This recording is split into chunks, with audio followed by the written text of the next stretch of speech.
and on demand at KURV.com. I'm Tim Sullivan, 710 KURV. From Bert Ogden Toyota in Harlingen, General Manager and Partner Adrian Barone. Describe for me, Adrian, the entire auto complex there at Harlingen. The auto complex in Harlingen consists of a multitude of stores. We have the Toyota building, which is rather large, about 56,000 square feet. It's enormous. We've got an air-conditioned shop. Beautiful building. If you haven't come to seen it, then I highly recommend you stop by and check it out. We've also got our Hyundai store. We've got a Chrysler, Dodge, Jeep, Ram store. It's all sandwiched into one. And we've got our Kia facility next door. We actually have a used car building on the far side as well. So it's a ton of inventory, literally building after building after building. Inventory as far as the eye can see, and something for everybody down here. I highly recommend everybody come pay us a visit. Take me through the buying process in this COVID situation that we're in right now. What happens day to day? Well, we've got a lot of options right now. So we've got an option to buy online entirely. You can work your entire deal online. We can appraise your vehicle online. You can even select certain products, ancillary products, warranties, gap, etc. Literally work your entire deal by yourself, cater to whatever it is that you like. And people do that, Adrian? People do that? Absolutely. Wow. Absolutely. We've got a system called Drive Motors, and you can run your credit application. We'll go ahead and get everything submitted. Occasionally, we can call you and give you different options with banks. And then once you figure out what best suits your needs, we get the paperwork ready. We can deliver the car, pick up your trade. You don't even have to stop in the store. As much as we'd like to see you, some people prefer we do that. And surprisingly, we've been doing 1 or 2 every single day. That is real interesting. So there you go. 1 or 2 daily, almost no touch, right? Absolutely. Almost no touch. We've been doing a lot more of that. We also can sterilize the vehicle here before it goes to you. Some people want it sterilized there at their home before we deliver the vehicle. That's another option. And of course, every single one of our employees wears masks. We're constantly sterilizing the entire building. We've added extra cleaning personnel. We've got some machines that are foggers. So it's not just any sterilization material. You know, this is some high-end stuff. It's a solution. We've got to mix it, and it's pretty serious stuff. So, you know, we keep it bottled up and put away, and we sterilize the entire building every day. And then throughout the day, we're sterilizing desks, door handles, etc. You can reach out to us on our webpage at birdog.com. You can call the Toyota store at 423-0000, or just stop by and visit us. We'd be glad to see you. From the R Communications Broadcast Center in McAllen, Texas, this is the News Talk 710 KURV Special. It's showtime! Woo! This is KURV Community Special Edition. Let's do this! This KURV Special, powered by Bert Ogden and Fiesta dealerships of the Rio Grande Valley, and associate sponsor, Lone Star National Bank. Well, look who it is. Here's Sergio Sanchez. Appreciate you tuning in. As a result of this COVID-19 situation, we've been doing this on a monthly basis, talking about healthcare, education, and today we're lining up the economy for South Texas. And in celebration of the Bill and Ted excellent adventure movie, you know where I'm going with this, you guys. It's going to be excellent. Yeah, our Zoom cast online today, it looks like the payphone time machine for Bill and Ted. Our guest this afternoon, Dan Uribe from Workforce Solutions, Natasha del Barrio, CEO, Bert Ogden and Fiesta dealerships, Matt Ruszczak from Rio South Texas Economic Council, Steve Elanius, McAllen Chamber, Sergio Tocayo Contreras, RGV Partnership, and David De Anda, President of Lone Star National Bank. I'm Sergio Sanchez, along with Roxanne Flores and Davis Rankin from The Drive Home, and we've got the Evil radio genius, Zach Cantu, along with the genius, Joe Salinas. They're playing air traffic control online and on air. So let's get right to it. We got a lot to talk about today. Dan Uribe up first, Workforce Solutions. Dan, so the governor recently was able to get approval from Washington for some money to cover a weekly stipend for unemployment benefits. Is that up and running, Dan? Right, yes. Well, the program is called Lost Wage Assistance, and yes, it is funding coming directly from the Federal Emergency Management Agency. That one, TWC, the Texas Workforce Commission, is working to implement. The way it's going to work is for those individuals that have filed for unemployment and they stopped receiving the previous assistance that was provided by the federal government as well, the $600. Now that is going to be supplemented with around $300 from the Texas Workforce Commission and of course the Federal Emergency Management Program. So When does that act begin, Dan? Is this week one or is next week one? How does that work? Do you know? could you repeat the question? When does the money start coming in? Is it next week? Did it start this week? The money should start coming this and the following week. The way it's going to work for those individuals that have filed unemployment from August 1st through August, I guess to the end of the month, pretty much August 15. Those are the individuals that are going to start receiving this assistance, and then from there on until the funds exhaust. All right. You're listening to an RGV Economic Special Report, News Talk 710 KURV. I'm Sergio Sanchez along with the Drive Home crew. Roxanne, go ahead and take a question. First, I want to thank each and every one of y'all for joining us. We truly appreciate you taking time out of your busy schedules to join us today. I guess my first question is to Matt Ruszczak. Matt, can you explain why the RGV is actually doing pretty well when it comes to sales tax numbers during COVID-19? That's a great question. Overall, what we're seeing in the area is people are still very actively shopping in the different communities, particularly closer to home. So a lot of our smaller communities are really seeing outstanding performance compared to past performance here. Some places even have over 20% year-over-year growth or more. So overall, the performance is quite good. Why is this happening? I think the consumer here is still fairly confident. I'm sure that the stimulus money also assisted in putting money into people's pockets. And then the unemployment assistance, I think, was also very helpful. And all that combined really helped offset some of the losses we may have seen due to the loss of the Mexican shopper, where the local consumer really picked up and carried the economy in the region. It's a lot of numbers to look at, Matt, but ballpark figure. Can you give us, again, tell folks driving home right now, what are we looking at? Because we're looking at gains, sales tax gains from this time last year. That's crazy. Absolutely. The last reporting month was the month of June, and the Rio Grande Valley as a whole was up 8.28% this year compared to 2019, which all things considered is really a fantastic number.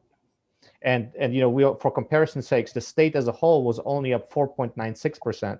And so we are outperforming the states down here, even though our our friends from across the river who are our Mexican shoppers are not able to come our way right now. Davis, I'm going to pitch to you. Question one for you, Davey, over to Steve Elanius. Go ahead, buddy.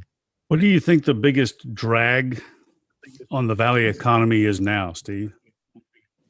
Well, I think there's a couple of things that have happened. And in reference to kind of hitchhike on what Matt has said, you see the $600 a month stimulus pack, unemployment that kicked in. I think that helped with us during this transition period. And I think that money going away I think that's what we're going to see the biggest impact happen starting August 1st. And I think as we move forward, it's going to be really interesting to see what happens with retail sales, what happens with everything else. The moratorium on evictions as far as rent has expired. And so you're going to start seeing some of those ramifications that we've postponed over the last 3 months starting to kick in. And I think that's going to be probably the biggest drag.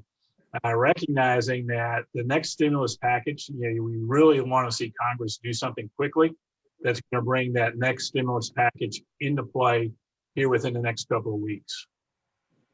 One of the big drivers for the economy, of course, sales, and Matt touched on that a little bit. One line is the car sales in the area. And we'd like to welcome Natasha Del Barrio, CEO, Bert Ogden, and Fiesta dealerships. And Natasha, you and the family, thank you so much for your support and continued support of these broadcasts on KURV. The stimulus checks that came in, let's compare the sales right now. You look at, from the Eagles perch, you look at all these different brands. Are you guys ahead or a little bit behind from last year? Where is the Bert Ogden Group with all these brands, sales-wise? We're slightly ahead of where we were same time last year, and we're it's tracking to be a really good year. We had made a lot of changes last year that led to a great number of improvements. And although March and April were a little tough for us, I think that's when we saw our local consumers just have a little shock and pull back with uncertainty about what was going on with COVID-19. Once we got past that, it seemed that they really found their rhythm again. And then certainly the manufacturers have been wildly supportive. And so everything has rebounded very beautifully. Roxanne, let me pitch it back to you. I know you got a question for Mr. Darrio. Go ahead, Roxanne. Well, my question for you is kind of on the same thing that you're talking about with all the great incentives that these car companies have been offering COVID-19. Have y'all seen your sales jump or decline? But I think you just mentioned you're doing pretty well right now. What about online sales? How has that been going for y'all? Have y'all seen an increase in that?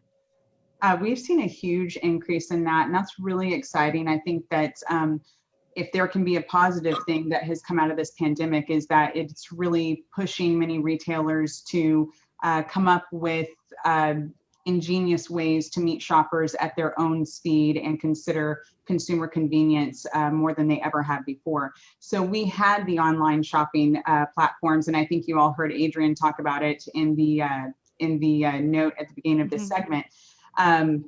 But we were never forced to use them in the same way that we have now. And so it's really been a blessing in terms of pushing us out of our comfort zone and finding ways to just do so much better by our customers, meeting them at their own speed. And so we've had about a 15% increase in terms of customers who were fully consummating that sale from beginning completely to the end. Listening to an RGV Economic Report, News Talk 710 KURV. I'm Sergio Sanchez, along with the Drive Home crew, with a panel of guests. We're talking about the South Texas economy. Let me go to the RGV partnership. That's the Rio Grande Valley Chamber of Commerce. My tocayo, Sergio Contreras, joining us right now. I know we got big funding, came in from Washington, lots of stimulus checks and all of that. I would imagine one of the metrics you're looking at today, Serge, the bank deposits. What did you find on bank deposits for South Texas? Well, thank you, Tocayo, for the opportunity. I will say this, I think I read somewhere when it comes to the funds funneled to the RGV, I think Senator Cornyn put something out that close to $530 million were allocated to the Rio Grande Valley, which hit many different sectors, right, from healthcare to universities. So that's a significant number. And then also a big shout out to our local EDCs, our Economic Development Corporations. They also pumped in close to $9 million in programs, whether they were loan or small grants, including the counties. Now, interestingly enough, Brownsville, the BCIC, they leveraged close to $400,000 and were able to work with HUD and SBA to leverage that dollar amount to bring it up to $9 million just for them themselves. So if you look at the overall number of funds allocated from the local EDCs back into the business community, that was close to $17 million. And then going back to sales tax and talking to some of our members, I think another reason that we saw an increase in sales activity is that nobody was traveling. Nobody's been traveling. So folks are spending their money here locally. Folks are shopping for things that never shopped before. Medical supplies, PPE product, off the shelf. And another thing that we saw, for example, is Home Depot. Certain Home Depots are shattering their records when it comes to sales. Honeydews over the weekend. So there's other components that we need to keep in mind. And then Border Patrol, CBP, they surveyed about 100,000 travelers. They were coming in from Mexico, and about 63% of them were here for reasons that were not essential. So there are still some that are coming in and shopping. And so we see that in some of our numbers. As far as banking is concerned, what I'll do is I'll defer to our expert, Mr. David De Anda on there, because I know he knows the numbers well, and tracking PPP loans, they've led in the number of loans that have been put out into the community. So I'm sure he'll expand on that since he knows those numbers very well. I wanted to reference the additional funds that have been put out in the community thanks to our federal partners in addition to our local EDCs. Thanks, Serge. Sergio Contreras, Rio Grande Valley Partnership. Let me pay some bills. We'll come back after a couple of minutes. This is an RGV Economic Report. News Talk 710 KURV. We're also at Facebook Live. Now, you can try to post a question there at Facebook Live 710 KURV. You can also email me, Sergio@KURV.com, or call it in, Producer Joe. Write down the question, 800-580-8255. Our guest today, Dan Uribe from Workforce Solutions, Matt Ruszczak, Rio South Texas Economic Council, Natasha Del Barrio, the CEO of Bert, Ogden, and Fiesta dealerships, Steve Elanius from the McAllen Chamber, Sergio Contreras, we just heard from RGV Partnership, and we're going to hear next from David De Anda, President, Lone Star National Bank. We've got lots to talk about, including that Paycheck Protection Program, the PPP. What happened to it? Do we still need it? That's next. News Talk 710 KURV with an RGV Economic Report.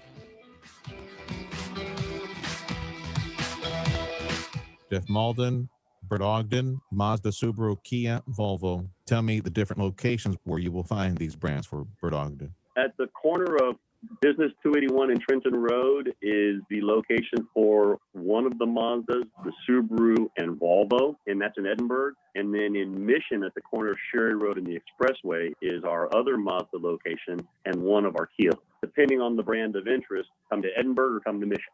Bert Ogden, Mazda, Subaru, Kia, Volvo. They're serious about customer safety and their health as well.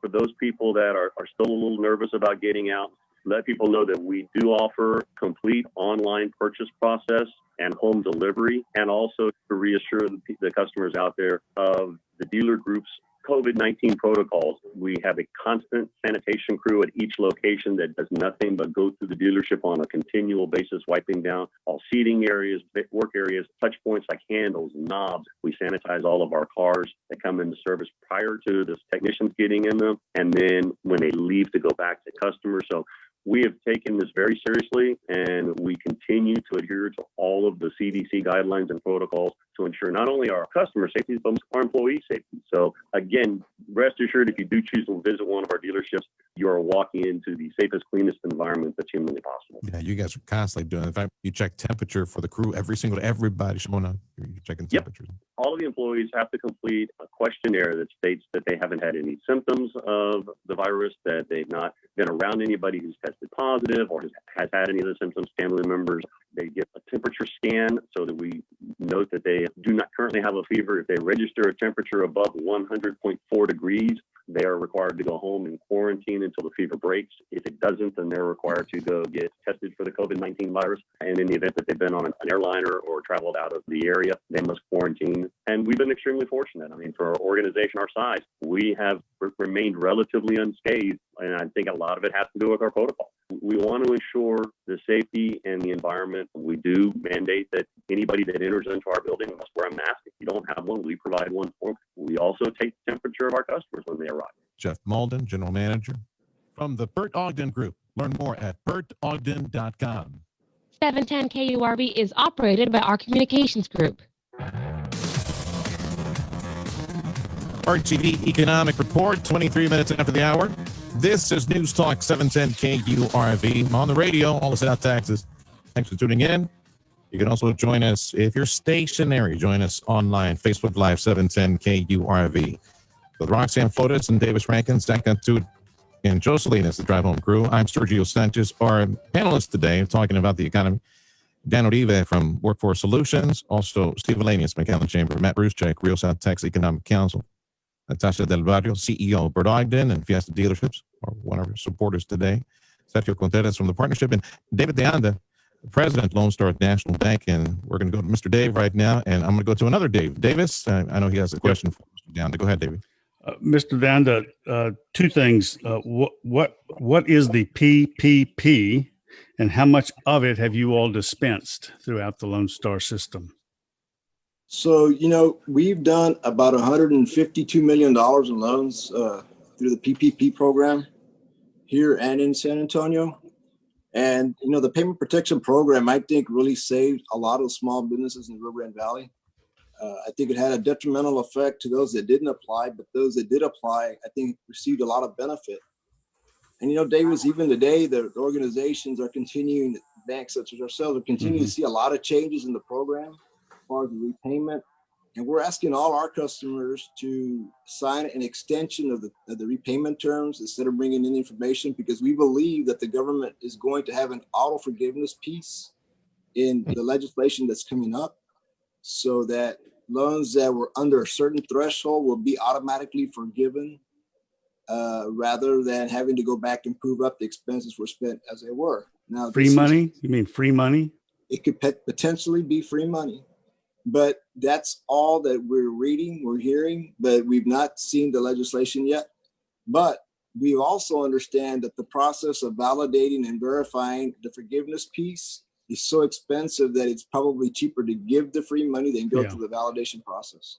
And the PPP was designed to keep businesses afloat as opposed to underwrite profits. Is it, and there's still a need for it, you think, and for how long? I think I've seen a lot of small businesses continue to come out of the program, not necessarily unscathed, but probably doing better than they would have been had the money not been available. You know, I keep reading that on a national level, they're expecting 80% of small businesses to fail. I don't think that's the case in the Rio Grande Valley, but they're saying that it's 80%. Yes, sir. You know, for all the time that we were closed, you can imagine a lot of people were unemployed. A lot of people weren't collecting. I mean, keep up the electricity bill, keep your inventories, especially if you had restaurants and you couldn't sell your inventory. Basically, all that stuff is thrown away. It's not converted to cash. So it really affected small business in a very, very detrimental way. And the PPP program was created to keep people employed. Just real quickly, Mr. Hernandez, is it too late to apply for the PPP program? Yes, actually, the program ended on August the 8th. Okay. Now, there is a talk of a second wave of PPP money coming. We have heard that too. But, you know, as of today, with no certainty, has it been committed to. Was there money left in that piggy bank? Wait, is it political, the reason it's not coming to us, or is there other reasons? You know, Davis, it's hard to say, but I would say political plays a big part of it, right? I mean, I know Congress is trying to work through their issues in DC, but I believe that the need is there for a second wave of PPP.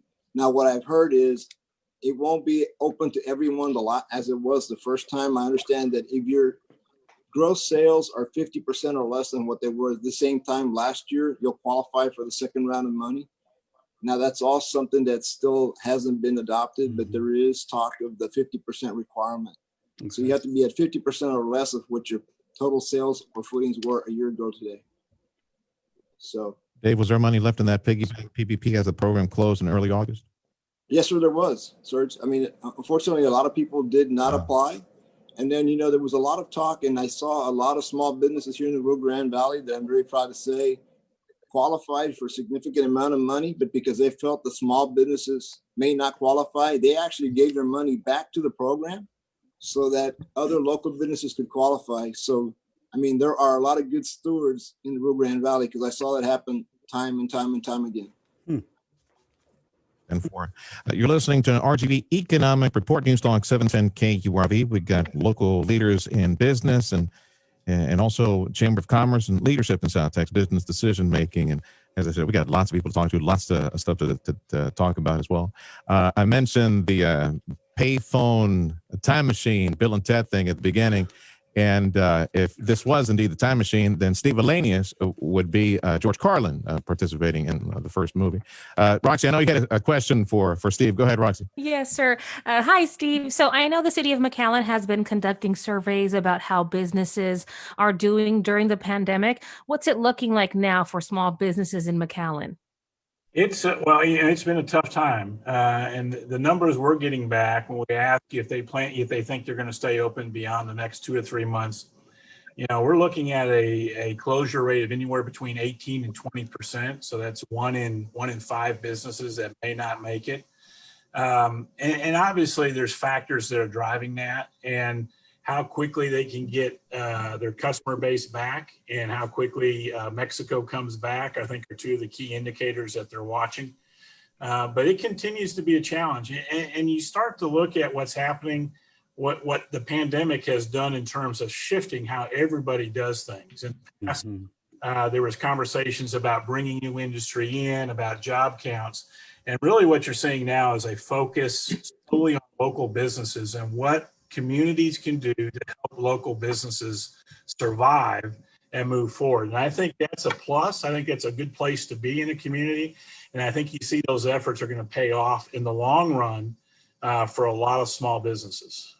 I know that you guys were also offering grants. I know a lot of businesses qualified for an extra $5,000. Is that already over, or can businesses still apply for that? We have gone through the grants. Matter of fact, we've done 2 rounds of funding for the grants. We blew through the money pretty quickly. We have about close to 100 businesses, small businesses, that qualify for the grants, but the money, we basically ran out of the money. So if the city makes the decision to do a third round of funding, we'll have that money available. And again, it's designed and targeted for small businesses, those folks with less than $2 million in revenue. And typically what we found is they have anywhere between 5 and 6 employees and have been impacted in a wide variety of ways because of COVID-19. And the biggest is catching up on mortgages or rent payment to landlords. You're listening to an RGV Economic Report, News Talk 710 KURV. I want to thank our panelists for joining us this afternoon, and thank you for tuning in. You have any questions, get that over to Joe Salinas, our producer, 800-580-8255. You can also email me, Sergio at KURV.com. Let's go pay some bills. A very big thank you to our supporters, Bert, Ogden, and Fiesta dealerships, also Lone Star National Bank, and many other supporters that props up here at the 710 KURV. Get this information to you day to day.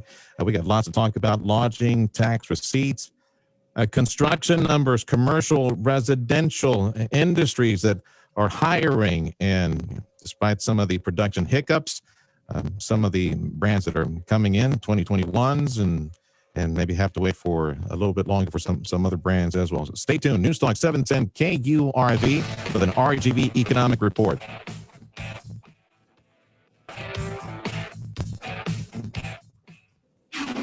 and bottom of the hour news. This is News Talk 710 KURV. 432 on News Talk 710 KURV.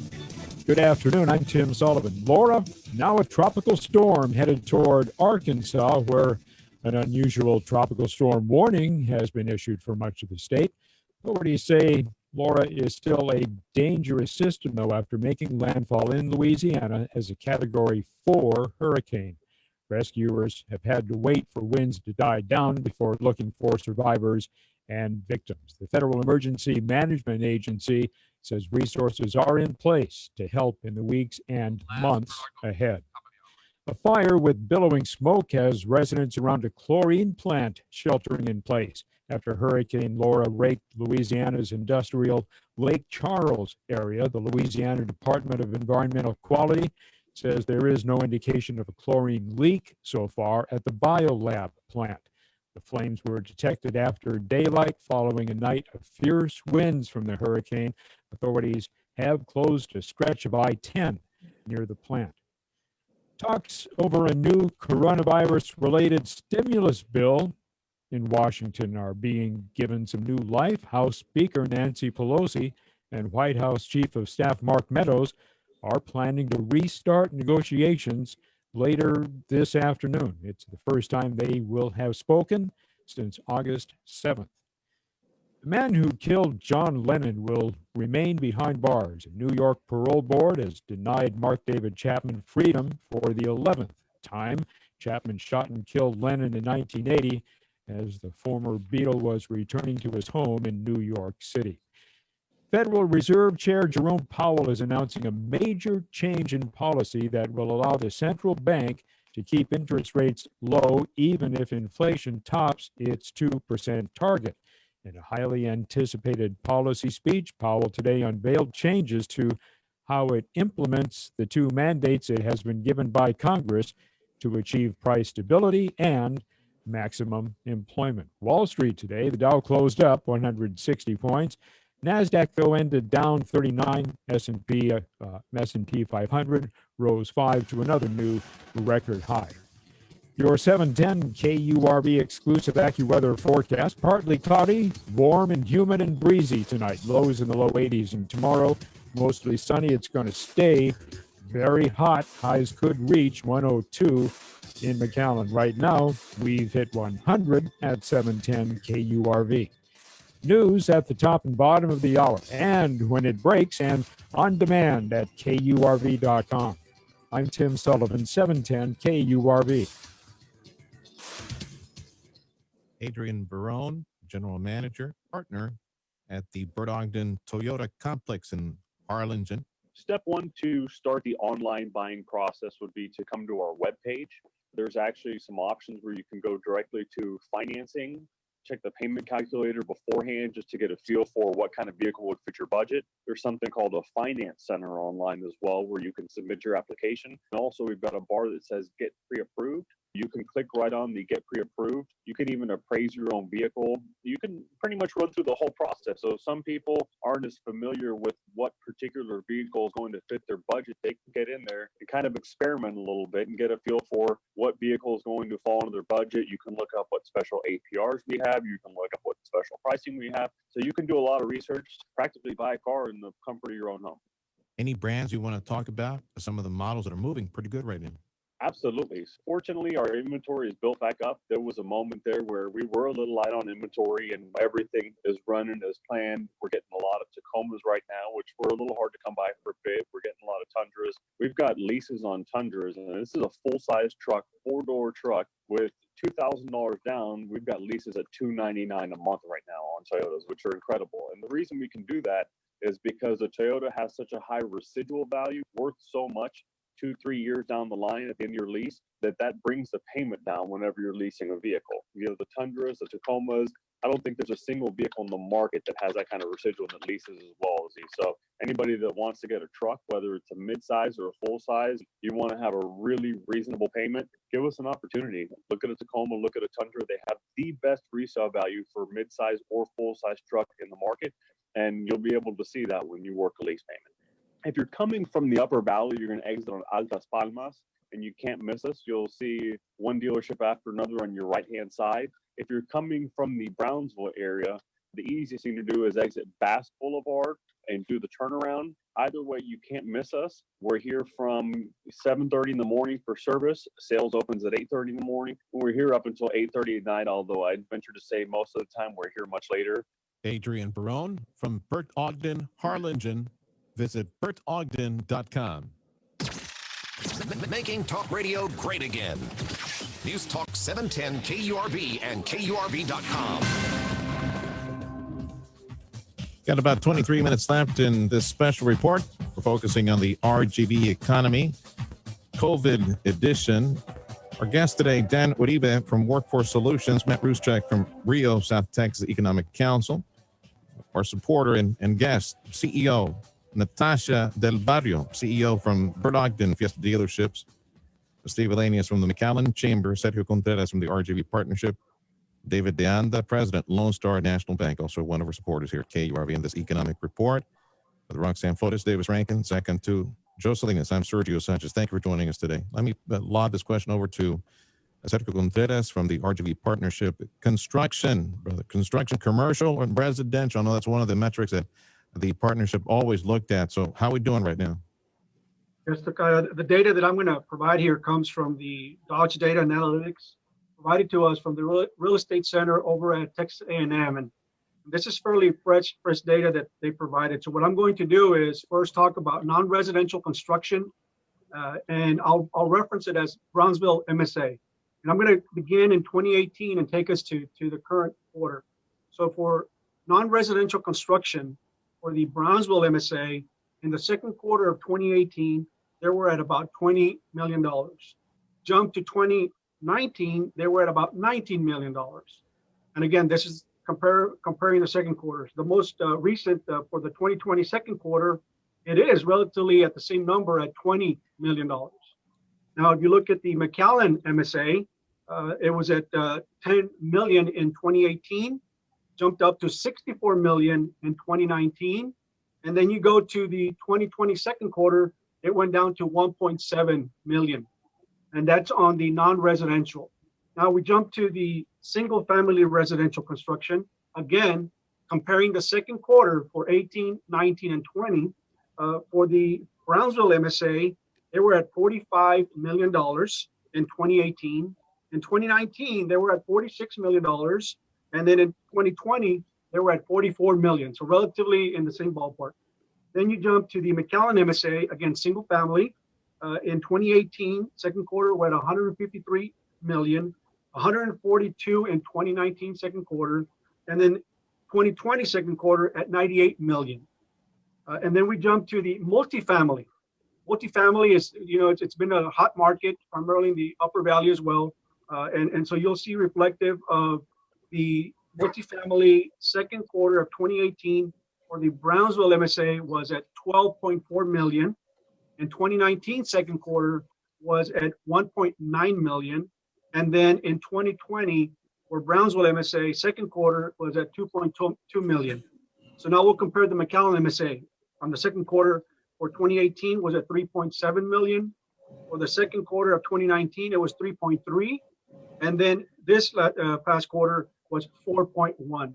So you'll see that there's a trend that there continues to be investment in these areas with the non-residential taking the bigger hit at this point in time. Yeah, 10-4. Question would be, who's constructing, who's building of those numbers that are actually going north? Anybody want to raise their hand and provide information? Steve, Dave, who's actually building stuff around here? Because at one time, McAllen was leading because we were building all these hotels, which we need to follow up on the hotel thing here pretty soon. Anybody want to crack at that? Who's building here in South Texas at the moment? Well, Tocayo, I will say this. I have that data also provided by them. Okay, go. And so for this quarter, right, the leading in the non-residential for the Brownsville MSA were the schools and colleges, followed by stores and restaurants, and then office and bank buildings. And then beyond that, it trickled down. And now these are for the non-residential is what we saw. And for the McAllen MSA, again, the ones that were leading, that there was relatively the majority was schools and colleges. 10-4. Roxanne, I know you had a question for Steve. Go ahead. Steve, in light of conventions and travel cancellations for 2020, and obviously tourists being down because of the border, what has happened with lodging tax receipts? Well, obviously we had, you saw a huge drop off in May and June. Now with the influx of the additional nursing staff and medical staffs that have been coming in to support the local hospitals, we've seen our occupancy jump back up to pre-COVID-19 levels around 60 to 65%, which is really, I don't want to say saved the hotels, but really have put the hotels in the black for the last 6 weeks. And as that continues moving forward into September, that's going to play a critical role in terms of their occupancy and the RevPAR for the hotels. And so that's been a huge blessing for the hotel industry. And has basically saved it. Now, beyond that, what we're seeing is there's no business travel. Most businesses have suspended travel. You're not seeing the tourism type dollars that you typically see in people traveling. Now, obviously, the island's a little bit of a different story. But until businesses, corporate businesses lift their travel restrictions, it's going to be a struggle for a lot of the hotels in the McAllen MSA market, just because they cater to the corporate, to the maquila business and what happens in Mexico, and then also the manufacturing and distribution that happens on the U.S. side. Listening to the RGV Economic Report, News Talk 710 KURV. Back to Matt Ruszczak real quick. Matt, in previous conversations, and thank you so much for showing up every month and fleshing out those numbers as far as sales tax receipts for South Texas. Please explain to this audience the shift from bigger cities to smaller cities, because all the little towns around here, boy, they saw skyrocketing numbers when it comes to sales tax receipts over the past several months. Absolutely. So, we started seeing this trend, I think, in the March report, where the sales seems to shift away from what I call the magnet community. So the larger cities that people drove to go do their shopping. Maybe then when they worked there, went to the office, they left the office and shopped there. So those are your Brownsvilles, your McAllens, your Harlingen, also Mercedes, kind of a typical magnet community where people drive to spend money there. And there's those sales shifted out from those magnets to the bedroom communities where people lived. And we're seeing really interesting statistics. When I looked at that time period with COVID, which is like April through June, we have 35 out of 44 communities in the valley that are up year over year for that time period with COVID being active. And 16 out of the 44 communities were up more than 20% year over year. And of those, particularly the communities were way ahead. Every single one of them we would consider a mid-sized or a smaller market. And so we're really seeing that shift. The bottom line for that time period, for April through June, for the valley as a whole, we were down compared to previous year, but just 1.12%. So effectively not much. But I'll pick an example here. San Benito, which is kind of a bedroom community, mid-sized community in Cameron County, for that time period, year over year, was up 18.34%. And to give an example of a even smaller community over in Hidalgo County, let's take a look at Alton. Alton for the time period is up 37.69%. And so you're really seeing, while the larger communities having either a flat number or maybe even a slight dip, you have the smaller communities really powered through there.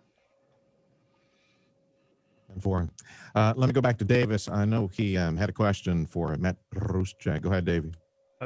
One of your jobs is to recruit, just broadly. How has coronavirus affected recruiting?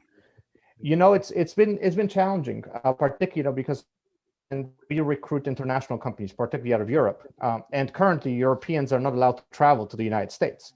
And so I will tell you what I have 5 projects currently running. 4 that are relatively early stages, where we're trying to compete, and 1 that's a little bit more advanced when we're kind of on the short list. And so the folks that are in the early stages, when we're in the early stages when Corona kicked in, decided to kind of hold off and see how the situation develops. The conversations are still continuing, but they just want to hear updates of how things are going and are trying to assess what the new reality is going to look like. The project that's more advanced, the decision maker is actually highly interested in traveling this way to do his final assessment. But we obviously have to work through a lot of hoops to get him a special exemption to be able to enter the United States. Okay. Go back to Dan Uribe with Workforce Solutions. Dan, as far as jobs that we know are available out there, lots of hiring taking place. Who is hiring? What are the more popular, more in-demand industries right now, jobs in demand? Right. Thank you, Sergio. Yeah, well, most of the industries that continue to receive, I guess, an impact from COVID-19 are the government industry, and that is including the public education and law enforcement. We have, of course, leisure and hospitality, as we're hearing from the rest of the panel. Hotels, for example, those are the industries that are feeling the impact the most right now. But we do have, for example, the professional and business services industry that is still hiring. It's not booming at this point, but it's having a steady growth. Aside of that one, we also have trade, transportation, and utilities industry. This one in particular, for the month of July, we have that industry recorded as the one that produced more jobs, for about 1,000 jobs for the region, and that is including McAllen, Brownsville, and Laredo metropolitan areas. So those are kind of the main industries that are producing the ups and downs in the overall economy here in the region. We also have the manufacturing industry. That one, again, it hasn't been, I guess, behaving as normal pre-COVID-19 numbers, but it's still holding a steady growth there, or at least it's not losing jobs at this point. We did experience in the past month in July a little bit of a setback in the recovery in terms of employment numbers and the unemployment rate as well. So we were looking at the employment numbers kind of going up, and then when we received the numbers from July, there was a little bit of a setback there. The recovery is not happening as fast as it was going to be happening.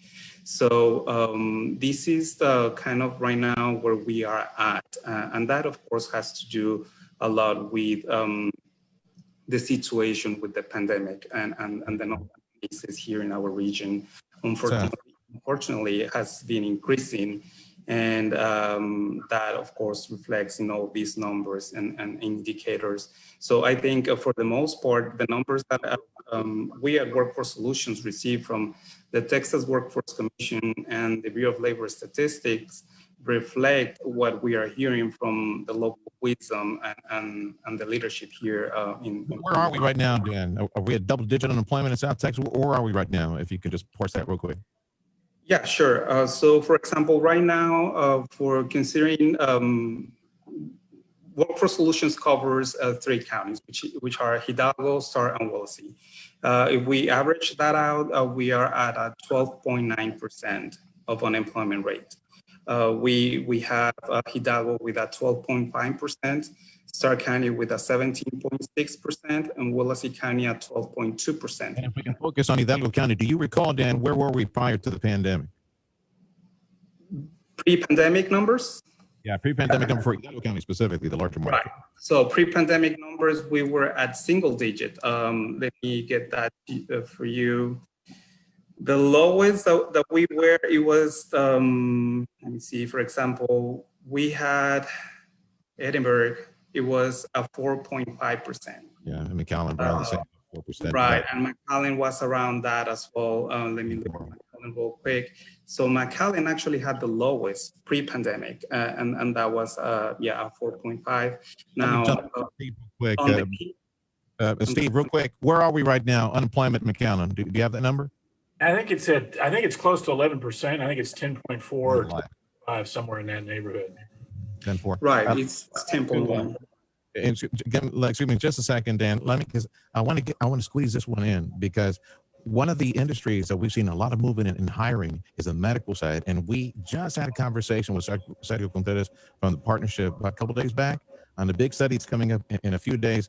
Tocayo, if you can flesh that one out real quick on the healthcare bioscience study and all the jobs that are coming to the area as a result of all this pandemic stuff. Thank you, Tocayo. And then as you're talking unemployment rates, I'll remind everyone that prior to NAFTA, we were at 23%. And obviously now with USMCA kicking in and us fighting through this COVID, there's an opportunity there for growth as well. But related to the healthcare bioscience study that we conducted, and it was in collaboration with the Workforce Solutions, and then it took data from all of our hospital systems and collaborated with RGV on it. And one of the goals in mind is to encourage ADCs, encourage municipalities, encourage school districts, colleges to guide the investment in this industry. As an example, the overall healthcare and bioscience industry economic impact for the whole valley, all 4 counties, is at $13.7 billion. That is what the industry brings to the RGV. Another interesting point is the number of new jobs in the Rio Grande Valley, all 4 counties, and that is that 43% of all new jobs were accounted by this industry. Annual wages, right about $3.3 billion. And once we release the data, you'll see that the higher paying wages are in this industry. So it is interesting findings. Obviously, a goal in mind is to drive the conversation of bioscience investment in the Rio Grande Valley. Currently, as many industries are on pause, this provides us an opportunity to begin that conversation amongst the region to encourage that industry. And you'll get more data as we release it. It's N4, yeah, the big report. When is the release on that, by the way? When are you releasing that? We're looking at the week after next. Okay, 10-4. Well, we'll look forward to that. Let me go back to our CEO for Bert Ogden and Fiesta dealerships, Natasha del Barrio. Now, a couple of comparisons, Natasha. Pre-pandemic and then post-pandemic. Some of the brands, and I didn't get a chance to ask you this before the show, but have the sales changed among the brands, where before you were selling all of this, now you're selling over here, and inventory issues. I've heard that pop up several times because production and hiccups and slowdowns here and there. How are you doing when it comes to delivery of certain brands? There's definitely been a slight shift, not anything so substantial that it would drastically change our business model, but we're certainly seeing customers who are purchasing out of eagerness for the fun vehicle, the extra vehicle, the toy, some of that has certainly drawn back, and then people are looking to be a little more functional. They're certainly looking to take advantage of the great programs that we've got now to oftentimes bring payments down while getting into an upgraded vehicle. So there's a slight shift from that perspective. We certainly see that there's been a huge uptick in our service business. A lot of customers who are home, having more time to bring their vehicles in for service. And then I think too, some cautionary measures about wanting to invest in keeping that vehicle good for the long haul, not knowing what the future might bring for them.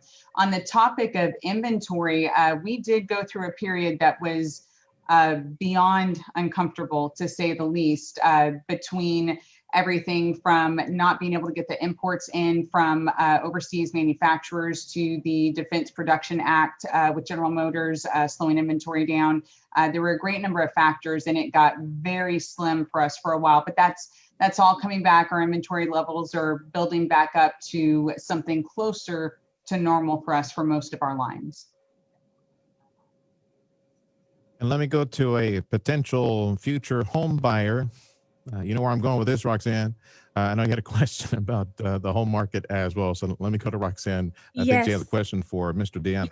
Yes, Mr. Deanna, for a few months in a row now, we've been seeing that home sales have been skyrocketing during a pandemic of all times. One, why do you think that is? And would it be a good time to buy right now?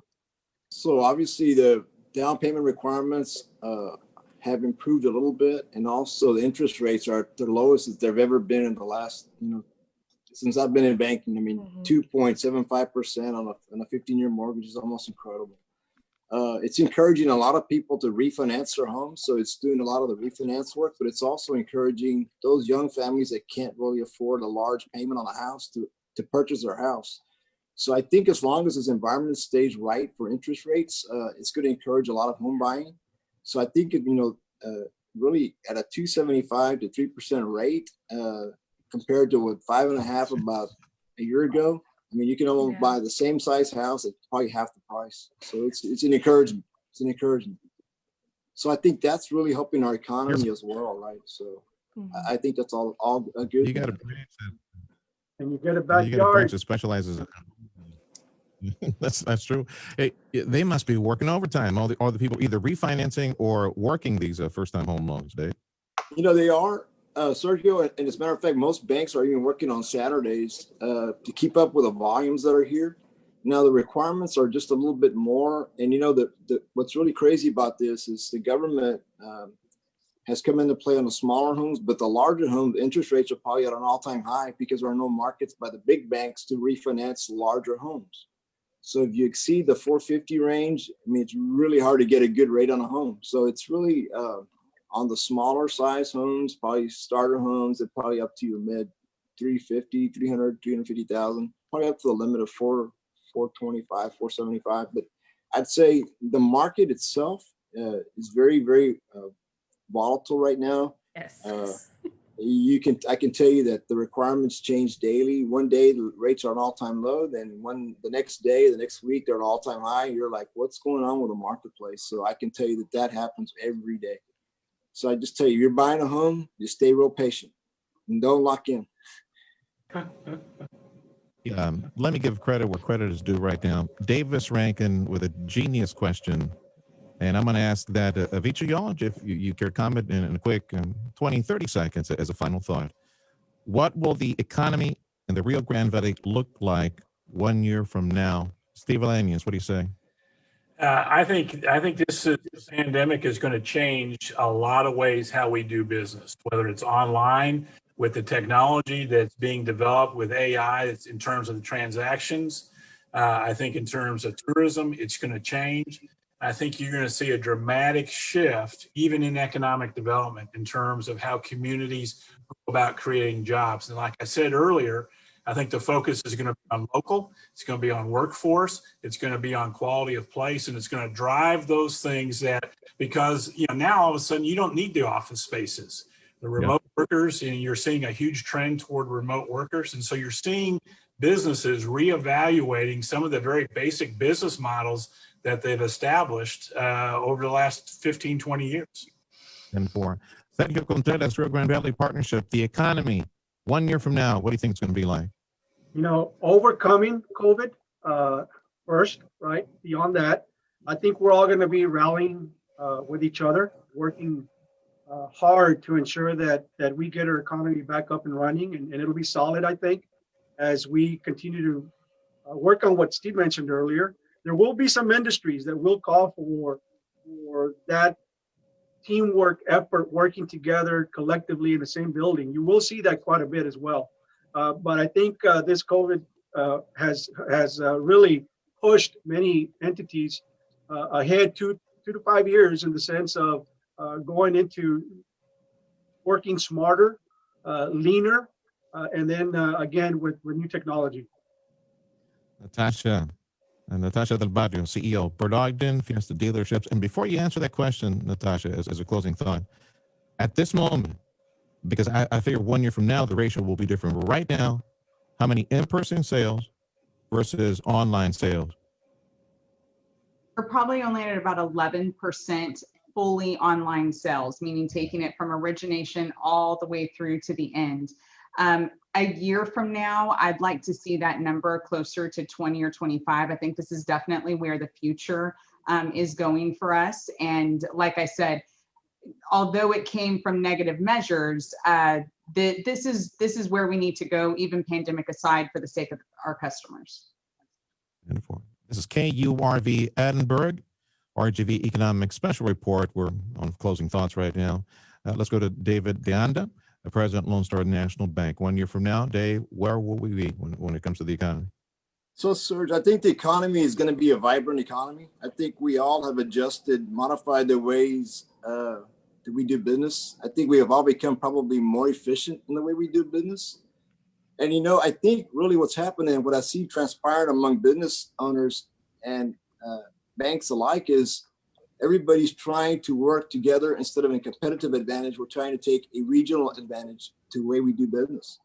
And I think that's helped a lot of us see things from a different perspective. It's no longer me against you, but it's us and creating a win for the region.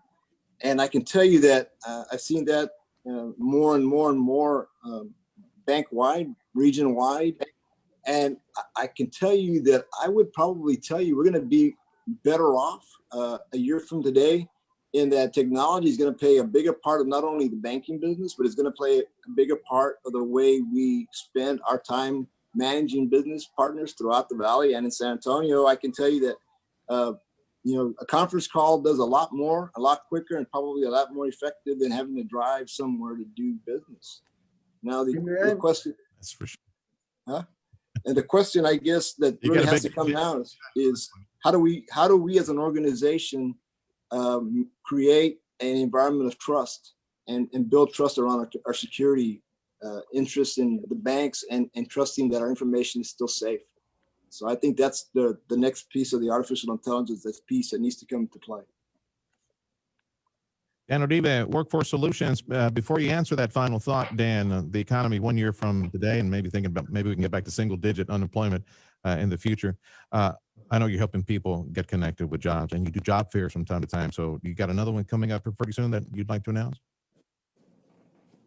Actually, I don't have that information right now, but I do want to encourage people to go to the Facebook page where we announce all the job fairs that we have. Pretty much every week there is a new job fair, and now we're doing them online. So talking about how changing the way we do businesses, right?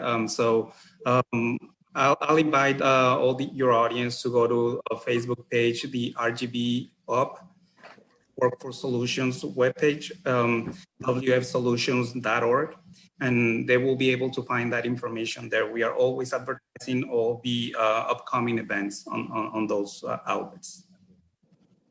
Now, right, so 1 year from today, what do you say? Well, I think I agree with the rest of my colleagues on the panel. I think the Valley has a very strong, vibrant workforce, bilingual workforce. We continue to see that there are companies trying to move to the Valley, to the region, and maximize the resources in terms of labor force that we have here. We have the customer care industry recently or continuously trying to relocate here in the region. We have also construction. That's another industry that continuously and steadily grows. In the future, we have these long-term and huge projects for natural gas. Those are happening over there at the Brownsville port.